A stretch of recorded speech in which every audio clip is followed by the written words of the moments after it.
Now, on 105.9 FM and streaming worldwide on the WMAL app. O'Connor and Company. It's 6:07. It's a Monday morning, and it's a busy one. Coming up later on O'Connor and Company at 6:35, Alfredo Ortiz of Job Creators Network about this brouhaha over Trump dismissing the Commissioner of Bureau of Labor Statistics. You know, the entity that gave fantastic jobs numbers in the months leading up to Kamala Harris's election day to give her a boost, and now is coming up with really, really bad revisions of the latest job performance. It's almost like they're not getting the job done over there. 7:05, Joe DeGeneva. 7:35, West Virginia Governor Patrick Morrisey. And then 8:05, General Jack Keane. I'm Larry O'Connor. That's Julie Gunlock. Good morning, Julie. Good morning. We spoke last week about how the New York Times published a photograph of a child in the Gaza territories. It was a haunting, harrowing photograph of a little boy whose, spine and rib cage could be seen protruding from his back. As we were told, this was the result of starvation tactics created by the Israeli government. What we learned later, of course, after this picture was published and circulated around the world, sparking outrage, some believe sparking the United Kingdom to make their decision and Canada to make their decision to move closer to recognizing a Palestinian state, because Israel's evil, don't you know? They starve little children. Then we learned that they cropped out the picture of the little boy's brother, who was perfectly healthy, if not, a little chunky, actually. Yeah. Because the little boy was not in that condition because of starvation. The little boy was in that condition because he had a pre-existing health crisis. Can someone explain to me why every person in Gaza who has a cell phone, by the way, and films himself in front of some disaster and says, "I'm starving," is fat? Can someone explain that to? Is it just the fat ones who are available for interviews? I don't understand. It's just amazing. Well, and also whenever there's somebody starving in the Gaza territory, it's always a child or a toddler or a baby. It's never an adult. It's never a young man of fighting age. Right. They seem perfectly healthy. They seem perfectly well fed. But there's only so much food to go around, so let's make sure we don't give it to the children. Apparently, is the Gaza motto. All of that I remind you of as we now look at this story. Because as Hamas is enjoying all of this great publicity and pressure from the international community on Israel to strike a ceasefire deal and to, again, as France and England and Canada are now demanding, recognize a Palestinian state, which would be nothing more than a reward for the October 7th massacre and the continued abduction of innocent people as hostages, Hamas decided to release a video of one of those hostages, and it is devastating to look at. I mean, this person has been starved. His name is Evyatar David. Part of the video shows him digging what appears to be his own grave. Yeah. And Julie, he looks like he just stepped out of one of those photographs from 1945 Auschwitz. When Auschwitz was liberated by the U.S. allies. It is so upsetting, and he's in a dark cave. He's obviously in a cave in one of these tunnels, and he has a very narrow area where he lives, something on the floor that he sleeps on, and some sort of a piece of paper on the wall where he's etching the days that he's been a hostage. And then they make him dig his own grave, and he is skeletal. Yeah, there are before and after. I think he was at the Nova Music Festival, and there are pictures of him before and after, and it is just horrifying what they've done to this poor man. At one point, as he's digging this hole, he says to the camera, "I haven't eaten for a few days in a row." And in the middle of the video, a person behind the camera hands him a can of beans. And he says to the camera, "This can is for 2 days. This whole can is for 2 days so that I don't die." So they're keeping him just alive enough, right? And then he says, this is torture. The grave. This is the grave I think I'm going to be buried in, as he's digging. And he says time is running out. It is... Oh. You you won't be surprised to learn that this photograph and this story has not found its way to the front page of the New York Times. Of course not. Nope. Not a lot of coverage over there. New York Post, to their credit, did publish it on their front page. U.S. Senator John Fetterman made a statement. Democrat from Pennsylvania. It's noteworthy that he's a Democrat because he's a lone voice in that party. He said, I had the honor to meet with his family in my office. I can't begin to imagine the horror of this video for them. I continue to stand with these families and every last hostage. Hamas, send these poor souls home, disarm, and end this hell on earth in Gaza. That's the only message. Hamas has complete control of this situation. We think, we mentioned the governments of Canada and France and England and the UK that are going to recognize this so-called Palestinian state. But think also about the American colleges who have allowed these from the river to the sea, right? Think about that this is what they've allowed, this right here. And you think about, the Virginia Theological Seminary, which I wrote about, that hosted a pro-Hamas speaker. This is what they're supporting. Don't forget that. I think it's really important that we remember that the people who are protesting and unfurling their Palestinian flags and interrupting graduations and screaming from the river to the sea, this is where it gets us. Mm-hmm. The embassy from Israel, the Israeli embassy in America posted these photographs as well, alongside a video of Hamas terrorists, eating piles of food that we have sent them, that we have paid for. And they said the only people being deliberately starved and tortured in Gaza are the hostages held in Hamas dungeons. Hamas has released a grotesque propaganda video of Evyatar David, a 24-year-old Israeli civilian. Oh, my gosh, he's only 24. Yeah. My daughter just had her 24th birthday this week. Yeah, I know. This is kidnapped from the Nova Music Festival on October 7th, 2023. He went to dance. They dragged him into the tunnels of Gaza. Now 666 days later, 666, Evyatar appears skeletal, bones protruding beneath his skin, starved, abused, and exploited for psychological warfare. Meanwhile, Hamas terrorists gorge themselves on stolen humanitarian aid, flaunting food and weapons in videos filmed from the tunnels. Silence in the face of this horror is complicity. Even worse, participation in the propaganda on behalf of most of the press in the Western world is beyond complicity. It's actually participation. It's devastating. It's horrible. And, they often say be on the right side of history. We know what the right side of this history is because we've been through this. There's a reason why we say never again. And here it is happening before our very eyes. It's so sad. It's 6:15. WMAL, making sense of the news. Live from the Home Paramount Pest Control Studios. Home Paramount, the leader in pest control since 1939. We spent last week telling you about a series of stories, criminal behavior in Fairfax County that seems to go unabated.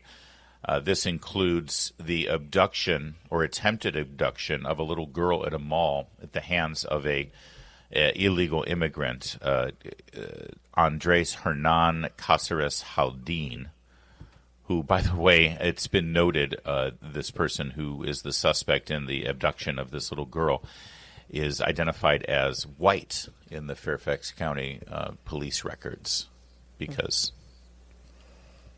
he's just not white. Again, it has nothing to do with politics or race. It just has to do with truth. And if you're looking for a suspect, you probably need to actually properly identify what their race and ethnicity is. Just a thought. As you know, also, we've had criminal behavior with various with the behavior of one Richard Cox. This is the man who pretends to identify as a woman and then gains access into women's private spaces. He's a registered third-degree sex offender, and the Fairfax County Prosecutor's Office has done nothing to prosecute that person. Anyway, there's this constant string of people who get arrested and then charges are not brought against them by Steve Descano's office. And we've been asking, over and over and over again, if he's not going to do anything, shouldn't the state do something? Shouldn't Attorney General Jason Miyares do something? It appears that they have. The governor's office Glenn Youngkin's office has put out a statement saying this repeat offender who was let out of jail. The repeat offender is the person who tried to abduct the little girl. The white guy. The white guy, yeah. 3 days before he was caught on camera attempting to abduct a 3-year-old girl in broad daylight. He is now referring Attorney General Jason Miyares to open a full investigation of the repeated failures of the Fairfax County Commonwealth's Attorney Steve Descano to protect the citizens he was elected to serve. So this, I guess, was the straw that broke the camel's back. And they're going after him. And I want to say, Winsome Sears, at least on Twitter, Winsome Sears is talking a good game. She's spending a lot of time, or her office is spending a lot of time, making very bold and strong, forceful statements on Twitter. I don't see her out much doing more than that, but at least she's posting a lot on social media about these things. Yeah, I think she's stepping it up a little bit, and I'm glad to see it. I think people in Virginia are starting to get a little nervous about Spanberger. Her numbers are dropping. Her polling, she went from something like a 12-point lead to something like a 17-point lead, and now she's under 10, I believe, at this point. So it's closing in. And I think that's due to Winsome Sears coming out and more aggressively speaking about Spanberger's role. But also, Spanberger refuses to make statements or come out clearly and talk about these issues, crime and men in women's spaces, and 5 Northern Virginia schools who refuse to comply with Trump's EO. And Descano, who is allowing criminals to run amok all over Northern Virginia, and people like convicted sex offenders like Richard Cox being allowed to enter women's spaces. Spanberger is utterly silent. So it's, I think, the combination of Winsome Sears starting to be more aggressive and more upfront on these issues, and Spanberger running for cover. Not only that, but the Russiagate issue is really starting to haunt Spanberger. She was with the CIA. She brags about being with the CIA, and then she went to Congress. What was her role? What did she know? Why didn't she come out clean? Why didn't she come out? And she must have had classified briefings. So there are people questioning Spanberger's role in all of this. It is a real headache for Spanberger. Yeah, listen, she certainly used her authority and her credentials to push the Russian collusion hoax. Yes. Well, don't forget, she first got elected to Congress when all of this was all over the media.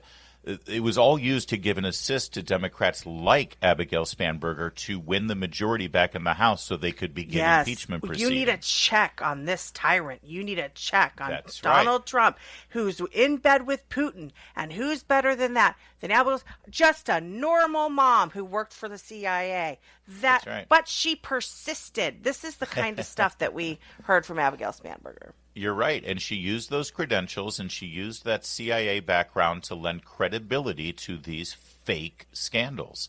Right. And so either she was stupid and didn't realize that the Steele dossier and everything surrounding it was a hoax and that she was being lied to by John Brennan and James Comey, or she was complicit.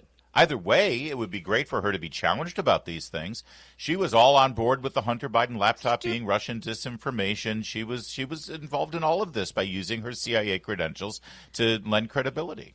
Yeah, and for someone who brags about being with the CIA, if you were duped into believing this, if you were just stupid and naive, then, you're actually doing a disservice to the CIA by associating with them. You're doing them great damage, or you're complicit. But in both ways, you are harming this agency that you brag about being a part of. So, and Winsome Sears seems to be although she's not pushing her on that issue, she is pushing her on the crime and safety issue, on the sanctuary state issue. The fact that Abigail Spanberger supports Steve Descano in Fairfax County, who has let criminals run amok, and now the state attorney general is investigating that. Winsome Sears is doubling down on all of that and putting pressure, at least on social media, like I said, and through some ads she's created. And here's one more issue that she's trying to take the lead on with regard to putting it to Abigail Spanberger, and that has to do with Spanberger's radical position on allowing men to play women's sports. Listen. I asked Democratic gubernatorial candidate Abigail Spanberger's campaign if she would weigh in on the bathroom locker room issue, and does she support biological males competing in women's sports? They didn't answer those questions, but sent a statement saying that as a mom with 3 kids in Virginia public schools, quote, the safety of Virginia's kids is Abigail's top priority, and she believes that parents have the right to make decisions about what is best for their children. And isn't that interesting? Yes, and yet she votes against parents. Every chance she gets, she votes against parents. And she allies herself with people like Elizabeth Guzman, who's also running in Virginia, who wants to put parents in jail if they do not affirm their children's no doubt fleeting identity of the moment and medicalize them and get them surgeries. If you don't do that, if you're a parent and you refuse your child this so-called quote unquote gender affirming care, Elizabeth Guzman wants to throw you in jail. So how is that being pro-parent? Because that's who Spanberger stands with, campaigns for. How is that about? How does that sort of line up with being pro-parent? It doesn't. Her statement about kids, safety of kids being Abigail's top priority, and she believes parents have the right to make decisions about what is best for their children, runs exactly counter to her voting record. When she had a chance to actually have that opinion that she now says that she shares, and that principle put into effect in a vote, she voted against protecting girls in women's sports. So that may be her position, but it's certainly not her voting record. Really quickly, too, if she cares so much about parents and parents have the right to make decisions, they're the best arbiters of what's best for their kids, then why is it that she's okay with in Northern Virginia schools, parents' consent is not required if their kids are using a separate bathroom? They don't tell parents. They don't tell parents that their girls might have to deal with a boy. Or as we saw in Loudoun County, in a boys' room, a girl coming in and videotaping them. Parents are not required to know this, and they're not required to give permission. How's that? How does that align with parents' rights? It's 6:24. Coming up, we're going to interview Alfredo Ortiz, the CEO of Job Creators Network. He'll give us some information on why President Trump fired that Bureau of Labor Statistics commissioner. Quite the hysterics about that this weekend. He'll explain. Keep it here. It's 6:30. WMAL FM, Woodbridge, Washington, a Cumulus media station. Making sense of the news. News Talk 105.9. WMAL. News now.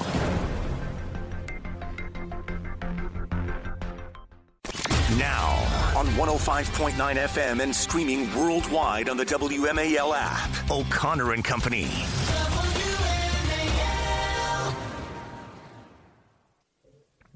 It's 6:37. Thanks for letting us be a part of your Monday morning routine. Coming up at 7:05, Joe DeGenova will be here at 7:35. The governor of West Virginia, Patrick Morrisey, and at 8:05, General Jack Keane. I'm Larry O'Connor, alongside the effervescent Julie Gunlock. Good morning, Julie. Good morning. You seem to balk when I say effervescent. I think you're bubbly. Joining us right now is Alfredo Ortiz, one of the good guys over at Job Creators Network. He joins us now. Good morning, Mr. Ortiz. Thanks for joining us. Good morning. How are you doing? I'm okay, but I'm confused. We keep getting these revisions from the Bureau of Labor Statistics. They're constantly off. The revisions during the Biden administration were ridiculous. That they would always give us these huge numbers or strange, reason-defying numbers on what the job growth was, and then every quarter we get these huge revisions up or down. They just did the same thing to Trump. By the way, let's not forget they had huge numbers right before the election, which apparently it appeared that it was to serve the political aspirations of Kamala Harris. Those numbers all got adjusted. And now President Trump's team have decided, no, we got to move on. This person who's in charge, the commissioner of the Bureau of Labor Statistics, keeps getting it wrong. We need better numbers. Businesses need better numbers. The government needs better numbers. We use these numbers for important decisions. So they fired this person, and now it's suddenly a scandal. Can you explain that to me?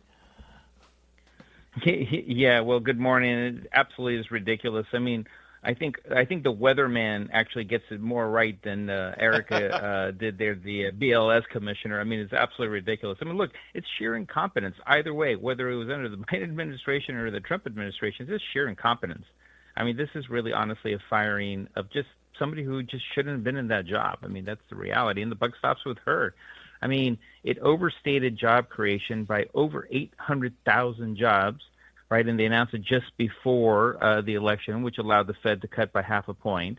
And now it was overstated. I mean, think about the damage that she created with Too-Late Powell, right? I mean, if he was the data guy, right, if we had that jobs report along the way that's showing the jobs were slowing down the way they were, he would have had truly no choice, right? I mean, right now he's a data denier. I mean, if that data had been laid out correctly, it would have been justified. We probably would have at least had another half basis point cut by now. And we haven't. And think about the impact. Every 1 point, right, that we delay on this is $300 billion of interest to the federal, to us, to taxpayers. I mean, so this is ridiculous. She should have gone a long time ago. And you know what? I love Trump because he sees, right? I mean, good old The Apprentice, right? You're fired. I mean, he does that well, and nobody does it better. Yeah. I think it is worth mentioning too her donations to Democratic platforms like Act Blue. If you look at polling, only a tiny fraction of extremely partisan Americans make political donations, and it makes, and she was giving to Act Blue and the Democrat Party. You wonder, did this start to color her ability to be fair? Did it slant her opinions and analysis of the economic situation? I mean, is that something you think matters when looking at these people who were running these very powerful agencies? Oh, well, absolutely. I mean, I'm trying to be nice here and not Don't be to nice. say that it did or didn't, right? Of course, right? But look, I mean, we all know that it really did, right? And the politics absolutely played a role in here.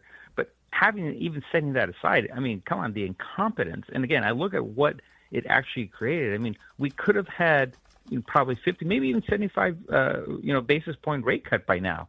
The economy needs it. Our small business owners need it. I mean, our small business owners are dying, and that's what, Powell has to go, quite frankly. Unfortunately, it doesn't seem as though, Trump can actually do that, which is beyond me why that is the case. But it really, this is having a massive impact. We had the data to basically justify it, and because of her sheer incompetence, let alone her political leanings, right?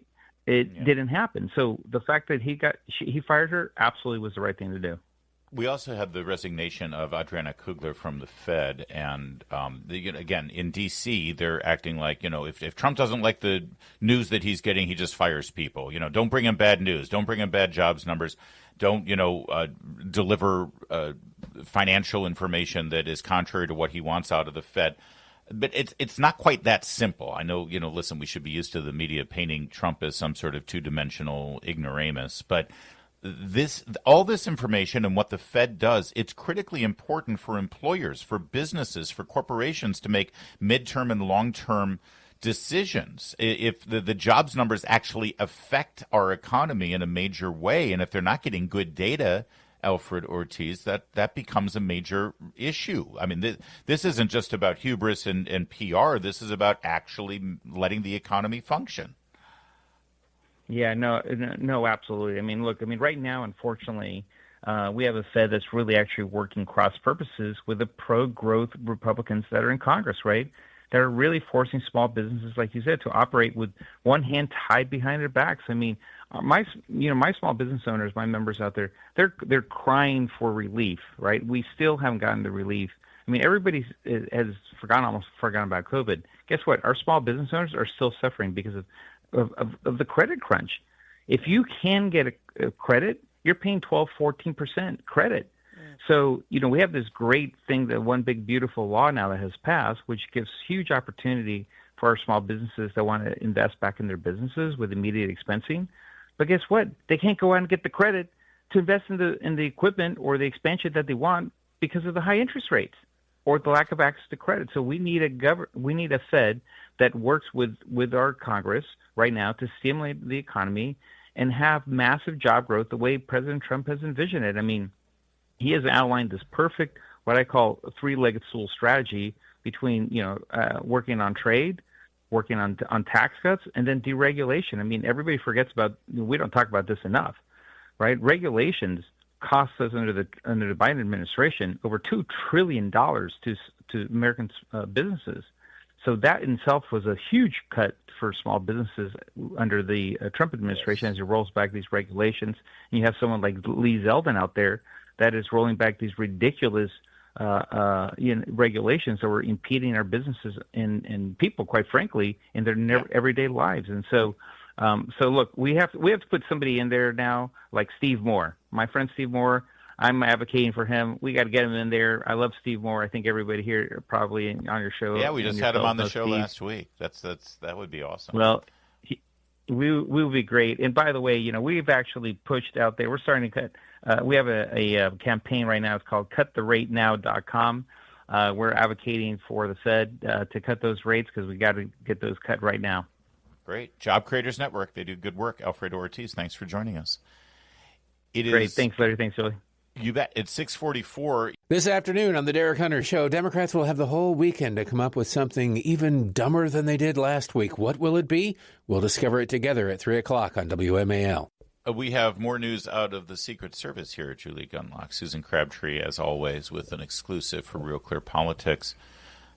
They're set to renew Director Kim Cheadle's security clearance. They were, at least, until Real Clear Politics said the agency that a key Senate opposition until Real Clear Politics informed the agency of key Senate opposition, according to multiple sources. Sorry, I skipped over a word there. Senator Ron Johnson, Wisconsin Republican, writes Susan Crabtree, who chairs the Permanent Subcommittee of Investigations, argued that Cheadle would not have her security clearance renewed after her leadership decisions contributed to the agency's numerous failures. Let's not forget, she was appointed there by Joe Biden, handpicked, because Jill Biden liked her, right? Yeah. She had been the head of security for Pepsi, I think. They brought her back, put her in charge of Secret Service. It was on her watch that Butler happened. She resigns in disgrace after a disaster of a congressional hearing where she just flubbed everything and looked completely incompetent, but she still had her security clearance.